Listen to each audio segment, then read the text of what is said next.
नमस्कार, आप देख रहे हैं सत्य आमला न्यूज चैनल। बिहार में चुनावी दंगल की तैयारी पूरी हो गई, घोषणा भी हो गई है। चुनाव के 2 चरण में चुनाव होने हैं और बिहार के वर्तमान राजनीतिक स्थिति और चुनाव के बाद बिहार में किसकी सरकार बनने की संभावना दिखती है, इस पर चर्चा करने के लिए हमारे साथ हैं कांग्रेसी नेता निखिल चौधरी जी, जो बिहपुर विधानसभा से चुनाव भी लड़ने की तैयारी में हैं। सर, आपका हमारे चैनल में स्वागत। नमस्कार, आपका बहुत बहुत धन्यवाद, स्वागत है। सर, चुनाव की तैयारी हो गई है, बिसातें बिछ गई हैं, सभी पार्टियां अपने अपने तैयारी में लगी है। सुनने में आया कि आप भी दावेदारी कर रहे हैं बिहपुर विधानसभा, क्या तैयारी है आप? देखिए, तैयारी तो हर तरह से हम लोग तैयार हैं और जो ग्राउंड लेवल पे होता है तैयारी, वो तैयारी तो अपने जगह पे चल ही रही है। हम लोग इंतज़ार कर रहे हैं कि सीट का शेयरिंग जब क्लियर हो जाता है पार्टी की तरफ से, तो उसके बाद उस हिसाब से जो चुनावी प्रक्रिया होता है उसमें जाके अपनी तैयारी को अमली जामा देंगे। क्या उम्मीद है कि बिहपुर से कांग्रेस आपके ऊपर दाव चलेगी? उम्मीद तो है और काफ़ी जो भी हम लोगों को कहा गया था उसके हिसाब से हमने तैयारियां की हैं। और बाकी चीज़ें तो चूँकि गठबंधन की राजनीति है, तो इसमें जो पार्टी निर्णय करेगी उसके साथ हम खड़े हैं। बिहार में 3 बड़े नेता मुख्यमंत्री बने और लंबे अरसे तक रहे, उन जैसे में डॉक्टर श्री कृष्ण सिंह, लालू यादव और वर्तमान नीतीश कुमार। इन तीनों में बिहार में सबसे ज़्यादा औद्योगिक विकास किसके शासनकाल में हुआ? ये तो स्वाभाविक रूप से आप मतलब ये अंधाओं से भी अगर पूछा जाए, हमारे विपक्षियों से भी अगर पूछेंगे, इवन ललन बाबू को एक कोई चैनल का ये था, उसमें भी उन्होंने कहा कि श्री कृष्ण बाबू। देखिए, यहाँ पर क्या है ना कि औद्योगिक विकास से लेके हर स्तर पर जब आप बात करेंगे तो स्वाभाविक रूप से जो है कांग्रेस उसमें अव्वल आएगी। समस्या क्या है कि यहाँ पर इच्छा शक्ति की कहीं ना कहीं कमी रही है। लालू जी के समय में एक विशेष बात हुई कि सामाजिक न्याय की तरफ लोग बढ़े, लेकिन ये जो सरकार है, ये सरकार जिस चीज़ का खौफ दिला के आई, उस खौफ को जो है एक अनऑर्गेनाइज तरीके से उसको फिर इन्होंने करना शुरू कर दिया। तो कुल मिला के जो है जिस आरोप को लेकर ये लोग हम पे अटैक करते हैं, महागठबंधन पे अटैक करते हैं, इनका वो निराधार है। चूँकि आप 2023 तक के अगर डेटा को देखेंगे तो आपका मतलब सब हत्या में हम अव्वल हैं, सेकंड स्थान पर हैं, महिलाओं के साथ दुर्व्यवहार और अत्याचार में हम लोग दूसरे स्थान पर हैं। तो इस ढंग की स्थिति जो है दिखती है। तो समस्या क्या है कि चश्मा बदलने की ज़रूरत है। आजकल का जो मीडिया है, उस मीडिया हाउस का भी स्थिति इतना गंभीर है कि वो वास्तविक मुद्दों से भटकाना चाहती है। आप देखें कि 2024 का डेटा एनसीआरबी का नहीं जारी किया इन्होंने, इसका मतलब कुछ तो छिपाना चाहते हैं। 25 का भी होगा या नहीं होगा इसकी कोई गारंटी नहीं है। तो मुख्य बात क्या है कि बिहार को आज के समय में सबसे बड़ी ज़रूरत जो है वो रोज़गार देने की है। रोज़गार तभी आएगा जबकि यहाँ पर उद्योग की स्थापना होगी। छोटे और बड़े मझोले हर तरह के उद्योग की संभावना यहाँ पर प्रचंड है। क्योंकि विकास नहीं हुआ है तो विकास के लिए पूरा का पूरा स्पेस खाली है। और हम लोग अगर सरकार में आए तो ये बात तय है कि यहाँ से लोगों को बाहर जाने की ज़रूरत नहीं पड़ेगी। इस बात के लिए हम लोग कटिबद्ध हैं, प्रतिबद्ध हैं। जिस जिला से आप आते हैं, भागलपुर से, भागलपुर में कभी सिल्क का काफ़ी अच्छा कारोबार था। बिहार में ही नहीं, देश में नहीं, विदेशों में भी यहाँ से व्यापारी सिल्क के कपड़े ले जाते थे। लेकिन आज न सिल्क कपड़े की स्थिति बेहतर है और न यहाँ के जो केला किसान हैं उनकी स्थिति बेहतर है। इस पर आपकी क्या राय? देखिए, आज के समय में जो है बिहार के मंत्री हैं और बिहार के मंत्री जो हैं यहाँ से ज़्यादा इंटरेस्ट लेते हैं गुजरात और अन्य प्रदेशों में औद्योगिक क्रांति के लिए, औद्योगिक व्यवस्था के लिए। तो यहाँ पर क्या है ना कि हमने शुरू में ही कहा आपको कि ये जो है सबसे बड़ा चीज़ दिमाग का खेल है। ये लोग ये मान के चल रहे हैं या ये चाहते हैं पूरे बिहार के लोग को ये मजदूर का एक फैक्ट्री बनाना चाहते हैं, आगे बढ़ने देना बिहार को नहीं चाहते, यहाँ की योग्यता का दुरुपयोग हो, दूसरे जगह ये लोग जाके काम करें, अपने परिवार से दूर रहें, अपने समाज से दूर रहें। इनमें मतलब जिसको रोटी की चिंता होगी ना सर, तो वो कभी भी अपने विकास के बारे में सोच ही नहीं सकता है। तो हमको रोटी और मकान में उलझाए रखना चाहते हैं। एक जो कहावत है ना कि भाजपा इस कदर आवाम पर एहसान करती है, आंखें छीन लेती है, चश्मे दान करती है। तो ये कहीं ना कहीं ये आपको देखने के लिए मिलेगा। गुजरात में माननीय प्रधानमंत्री जाते हैं तो कंपनियों का, उद्योगों की बात करते हैं। गुजरात 2035 में कैसा होगा उसके खाका पर बात करते हैं, लेकिन जैसे ही वही प्रधानमंत्री मोदी जी जब बिहार आते हैं तो कहते हैं कि मैं आपको रेल दे रहा हूँ, मैं आपको 4 किलो अनाज दे रहा हूँ। एक ही व्यक्ति 2 राज्य में अलग अलग भाषण देते हैं, अलग अलग खाका तैयार करते हैं विकास का। इस पर आप क्या कहें? देखिए, ये हम दो और हमारे दो की सरकार है। अभी एक नया प्लेयर और सामने राहुल गांधी जी ने ला दिया है, जो कि छुपा हुआ था और कहीं ना कहीं शक था, अब तो सामने है। चुनाव आयोग का आपने देखा है हालचाल क्या है, अभी भी जो SIR हुआ है उसमें क्या स्थिति है। तो समस्या क्या है ना कि उनका फोकस कभी भी बिहार नहीं था। बिहार के लोगों से झूठ बोलकर बरगला कर, चूँकि हम लोग जो है ना साफ हृदय के लोग हैं, और इतने छलचंद लोग आएंगे, इतने छलिए लोग आएंगे उस गुजरात से, जहाँ से कि महात्मा गांधी आए हैं, सरदार वल्लभ भाई पटेल आए हैं। ये जो 2 बेचने वाले 2 खरीदने वाले की जो सरकार है, उसकी मंशा कैसे हो सकती है हमारे प्रति साफ? आपने कहा कि वहाँ उद्योग लगा रहे हैं और हमको कह रहे हैं कि भाई रेल दे रहे हैं, सड़क दे रहे हैं, जिससे कि चलकर हम वहाँ तक जाएं। तो इनकी मंशा स्पष्ट है और जनता जो बिहार की है अब समझ चुकी है। आप देखें कि अभी जो चुनाव का तारीख घोषित हुआ उसमें भी एक बहुत बढ़िया खेला है कि कोई भी आदमी जो कामगार लोग है उसको छुट्टियां कितने दिन की मिलेगी? 2, 4, 5 दिन 10 दिन की छुट्टी होगी। छठ से दीपावली तक अपना रहेंगे, लोग चले जाएंगे वापस। स्वाभाविक रूप से दीपावली के बाद आपने भीड़ देखा होगा कि वो जो लद के जाते हैं, हर बार आप लोग उसको कवर करते हैं। तो स्थिति ऐसी बनती है कि ये लोग वापस चले जाएंगे। तो पलायन से जो वोट इनका इफेक्ट होने वाला था उसको ये लोग ट्यून करने की व्यवस्था कर ली है। चूँकि उसके 9 दिन के बाद चुनाव है, 9 दिन तक यहाँ पर रुकेंगे कैसे वो? ये तो समझने वाली बात है। तो इन्होंने इनको कुल मिला के सब मिलकर ये लोग ऐसी नीति बनाते हैं कि हमारी चोरी जो पकड़ी गई है उस चोरी के खिलाफ जनता जो है अपने आक्रोश वोट में तब्दील ना कर सके, लेकिन उनके परिवार यहाँ हैं, वो उनकी पीड़ा से अवगत हैं, वो खुद भी पीड़ित हैं। कारण बताता हूँ कि जिसका बेटा, जिस समय इलाज की ज़रूरत होती है, दवाई की ज़रूरत होती है, उसका कंधा जो है वो कहीं दिल्ली, पंजाब, गुजरात, सूरत कहीं पर वो जो है वो काम करने में व्यस्त होता है। वो अपनी माँ के लिए दवाई का इंतज़ाम करने के लिए कमाने में लगा रहता है, वो अपनी माँ की सेवा नहीं कर पाता है। वो अपने बहन की शादी में आने के लिए, बहन की शादी के लिए वो अपना मेहनत करने में लगा होता है, वो अपने बहन की शादी में बमुश्किल आ पाता है। तो ये सच्चाई है बिहार की। आज के तारीख में हम लोग जो हैं बेरोज़गारी के लिए जाने जाते हैं, हम लोग जो हैं पलायन के लिए जाने जाते हैं, हम लोग आज के समय में मज़दूर के लिए जाने जाते हैं। एक मज़दूर का हब के रूप में बिहार को माना जा रहा है। तो ये सच्चाई है हमारी, और इसको स्वीकार करके इसको चैलेंज के रूप में लेकर हम लोग ये दावा कर रहे हैं कि सरकारी से लेकर प्राइवेट तक या फिर संस्थागत रूप से हम लोग इसको दूर करने के लिए जो बेस्ट प्रयास होगा वो हम करेंगे। जदयू के प्रवक्ता और भाजपा के प्रवक्ताओं से जब पलायन की बात की जाती है तो वो कहते हैं कि बिहारी मजबूरी में पलायन नहीं करते हैं, अवसर है इसलिए पलायन करते हैं।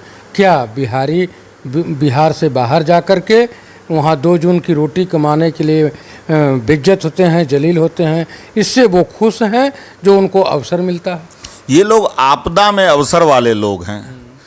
इनको क्या है ना कि अगर हमारे जो लोग जाते हैं, हम लोग जो भी जा रहे हैं, उनकी कमाई क्या हो रही है, 10% 5% अच्छे जॉब में लोग होंगे, इस बात से कहीं कोई कतिपय किसी को गुरेज नहीं है, और पूरा देश हमारा है, हम कहीं भी जाके काम कर सकते हैं, इसमें कहीं कोई किंतु परंतु की बात नहीं है। लेकिन हम ही जाए क्यों, आए क्यों नहीं?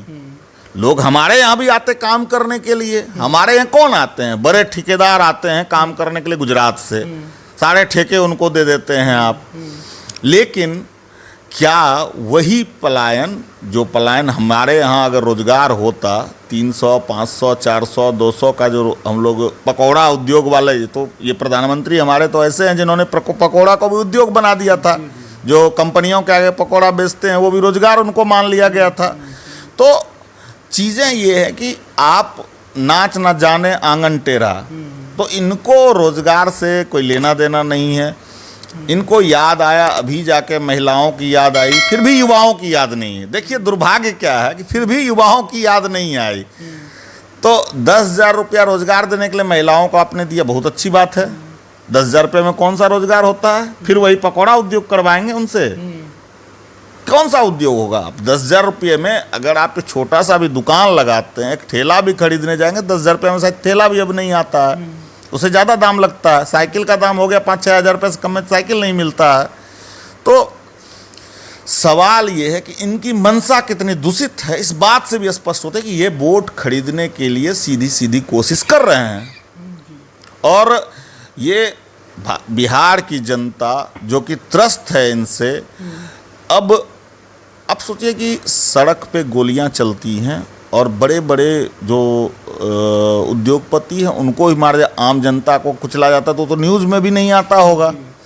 और रोज़ इस तरह की घटनाएं हो रही हैं, और आप जैसे स्वतंत्र पत्रकार हैं वो उसको दिखा भी रहे हैं। भले वो नेशनल मीडिया के हिस्सा में ना आए, लेकिन आप लोग तो उसको बखूबी दिखा रहे हैं, समझा रहे हैं लोगों को कि भैया ये है, ये सच्चाई है हमारे समाज की। रोज़ कहीं ना कहीं से पीड़ित बच्चियां जो हैं वो सामने आ रही हैं, और ये सरकार निर्लज्ज है। इसको शर्म आती ही नहीं है कि हम उस चीज़ का बचाव कर रहे हैं। ये कहने में आपको याद होगा एक निर्भया कांड हुआ था, पूरा देश उबल पड़ा था सर, और मीडिया भी उसने बहुत महती भूमिका निभाई थी। और बेटी किसी की हो, बहन किसी की हो, माँ किसी की हो, सबकी आबरू जो है वो सुरक्षित रहनी चाहिए। ये प्राथमिकता हम सभी की है, चाहे वो कोई भी राजनीतिक दल हो, उसको ये प्राथमिकता रखनी होगी। अगर हम सुरक्षित नहीं हैं तो स्वाभाविक रूप से हमारा समाज सुरक्षित नहीं हो सकता है, एक मजबूत समाज का निर्माण नहीं हो सकता है। सर अभी आपके भागलपुर में पीरपैंती में 1 रुपया में 100 कुछ एकड़ ज़मीन अडानी जी को दे दिया गया। 1 रुपया में ऐसे एक टॉफ़ी नहीं होता है, और बिहार में मोदी जी के दोस्त को उतनी ज़मीनें दी गई 33 साल के लिए। इसको आप किस रूप में देखते हैं? देखिए 2-3 चीज़ें मैं बताता हूँ इसके पीछे। ज़मीनें दी जाती हैं उद्योग बसाने के लिए, लेकिन क्या इसमें अडानी के अलावे, किसी प्राइवेट प्लेयर्स के अलावे, क्या किसी सरकारी कंपनी ने भाग लिया था? ये कोई आज का प्रोजेक्ट नहीं है, ये प्रोजेक्ट जो है हमारे यूपीए सरकार में ही लाया गया था। आप दे रहे हैं, ठीक है, तो उसमें सारे प्लेयर्स को अगर शामिल किया जाता तो हमें भी खुशी होती, सारे लोग आते। लेकिन इसके पीछे दूसरा पहलू मैं लाना चाहता हूँ कि आपने देखा होगा कि कई लोगों को इस नाम पर सिर्फ भगाया जाता है कि ये ज़मीन आपकी नहीं, आप सरकारी ज़मीन पर कब्जा कर लिए हो। उनको भी भैया बसा दो 1 रुपये का ज़मीन लेके, उस गरीब ने क्या बिगाड़ा है आपका? आप बस्तियों की बस्तियां उजाड़ देते हो, आपको शर्म नहीं आती किसी एक का घर बसाने के लिए? किसी एक अडानी से ये देश नहीं है, किसी एक अडानी के वोट से आप नहीं हो। आप जनता के अगर वोट से होते तो स्वाभाविक रूप से ये लोग चोरी करते हैं। इसी से सिद्ध होता है, क्योंकि जनता के प्रति अगर लायबल नहीं है वो सरकार, इसका मतलब है कि वो वोट चोरी करके, उसको ये डर ही नहीं है कि जनता हमको हरा सकती है। कहीं ना कहीं उनका जो है वो उनकी मंशा, उनका व्यवहार, उनका आचरण, उनका तरीका ये दिखाता है कि जनता से इनका कोई कनेक्ट नहीं है, ना ही ये जनता के लिए काम करने के इच्छुक हैं। तो इस बार जो है जनता वोट की चोट पर इनको सत्ता से बाहर करेगी। और बिहार एक ऐसा प्रदेश है जिसने हमेशा देश को दिशा दिखाया है, और इस बार भी बिहार से ये शंखनाद होगा और ये लोग सत्ता से च्युत होंगे, ये सत्ता से बाहर होंगे। बिहार के युवाओं की क्या स्थिति है? युवाओं की स्थिति, हर घर परिवार से आप जुड़े हुए हैं, और आप देखते होंगे कि पढ़ाई, दवाई करने का मतलब इलाज से है, इलाज के लिए हो, नौकरी के लिए हो, हर चीज़ के लिए तो पलायन ही हो रहा है साहब। सब लोग बाहर जाना पड़ता है। इवन हमारे मुख्यमंत्री जी को इलाज कराने के लिए देश विदेश जाना पड़ता है, यहाँ पर इलाज उनका नहीं हो पाता है। तथाकथित अगर आप देखेंगे कि एक दुर्भाग्यपूर्ण, अति दुर्भाग्यपूर्ण घटना थी जो कि मुजफ्फरपुर का कांड था। अगर हमारे पास इलाज की व्यवस्था होती, कहते हैं कि हमारे पास सबसे एशिया का हमने सबसे बड़ा हॉस्पिटल खोल दिया, पीएमसीएच, इतने बेड बना दिए, भैया एक बेड नहीं दे पाए आप। आपके पास आज भी डॉक्टरों का अभाव है, आपके पास आज भी शिक्षकों का अभाव है। सरकारी स्कूल में, हम लोग सरकारी स्कूल में पढ़े हैं सर, आप भी संभवतः पढ़े होंगे, और उसमें पढ़ाइयाँ होती थी। आज के समय में एक स्कूल ऐसा है जिसको कि आप नाम से जानते हो, इस स्कूल में जो है हम जाके अपने बच्चे को पढ़ा सकते हैं। गरीब से गरीब आदमी नहीं चाहता है कि हमारे बच्चे, मजबूर से मजबूर इंसान जो है वो अपने बच्चे को पढ़ाता है, और इन्होंने उसको सिर्फ जो है ना एक डिस्ट्रीब्यूशन केंद्र बना दिया है, योजनाओं को डिस्ट्रीब्यूट करने का एक अड्डा बना दिया है। आप सोचिए ना कि जब सरकार जब लगा कि अब मेरे हाथ से फिसल जाएगी, तब जाकर तो ये लोग ऐलान पे ऐलान कर रहे हैं, पारिश्रमिक डबल कर रहे हैं, किसी का डेढ़ा कर रहे हैं। इस ढंग का जब क्रियाकलाप होना, तो आप समझ लीजिए कि इनका जो आत्मविश्वास है वो डगमगा गया है। इनको लोगों ने पकड़ लिया है, लोग समझ गए हैं कि ये लोग जो हैं जनता के काम करने के लिए नहीं है, ये लोग चंद पूंजीपतियों के काम करने के लिए हैं। आप सोचिए ना कि बिहार में अगर नीतीश जी सरकार चला रहे होते तो आज के समय में चीज़ें कुछ बेहतर भी हो सकती थी। वो तो आजकल जो है मतलब कहीं रिमोट से चल रहे हैं, वो ऊपर बैठा जो एक दो गुजरात के भाई हैं वो उनको चला रहे हैं, तो उनको तो कोई लेना देना जनता से, बिहार और बिहारियत से तो कोई लेना देना नहीं है। तो स्वाभाविक रूप से अब जो है ये थकी हुई सरकार, ये टूटी फूटी इंजन वाली जो सरकार है वो यहाँ चलने वाली नहीं। एक बहुत महत्वपूर्ण चीज़ आज सामने आया, मैं आपको बता देता हूँ। मांझी जी अत्यंत पिछड़े समाज से हैं हमारे यहाँ, और बड़े नेता जो मुख्यमंत्री थे और बड़े नेता, उन्होंने आज इनको कहीं ना कहीं कौरव कह के पुकारा है। ये ध्यान रखिए, उन्होंने कहा है कि दे दो, अगर या तो मुझे पूरा दो, वो दिनकर जी के आधा दो, नहीं 15 गांव दे दो, मतलब वो उस पे आए हैं। तो महाभारत वाला दिनकर जी के गद्यांश का, पद्यांश का जो है उन्होंने हिस्सा अंकित किया है अपने ट्विटर पे। तो वो क्या बताता है कि ये लोग जो हैं किसी दलित, पिछड़े और समाज के किसी भी पिछड़े वर्ग के ये साथी नहीं हैं। जो उनके साथ भी हैं उनके भी साथ वो नहीं हैं। तो कहीं ना कहीं उन्होंने उनको कौरव घोषित कर दिया है। अभी आप कांग्रेस नेता निखिल जी को सुन रहे थे। इनका कहना है कि बिहार में जो सरकार चल रही है उसे बिहार के बिहारियों के विकास में कोई रुचि नहीं है, और ख़ासकर जो देश के प्रधानमंत्री हैं उनकी जो दोहरी नीति है, गुजरात के लिए कुछ और, बिहार के लिए कुछ और, वो दोनों केवल पूरे भारत में अपना साम्राज्य स्थापित करना चाहते हैं, ताकि गिनती गिनाया जा सके कि भाजपा की इतने राज्यों में सरकार है। बिहार में ट्रेनें दी जाती है क्योंकि यहाँ से लोग मजदूरी करने के लिए गुजरात जाएं, और गुजरात में कंपनियां बैठाई जाती है क्योंकि वहाँ के लोग और राजा हों और अमीर हों। सर आपने जो समय दिया उसके लिए धन्यवाद। आपका बहुत बहुत धन्यवाद। आप आए हमारे पास और ये हमारे लिए सौभाग्य की बात है। और आपके चैनल का, आपका और कैमरा पर्सन का बहुत बहुत धन्यवाद।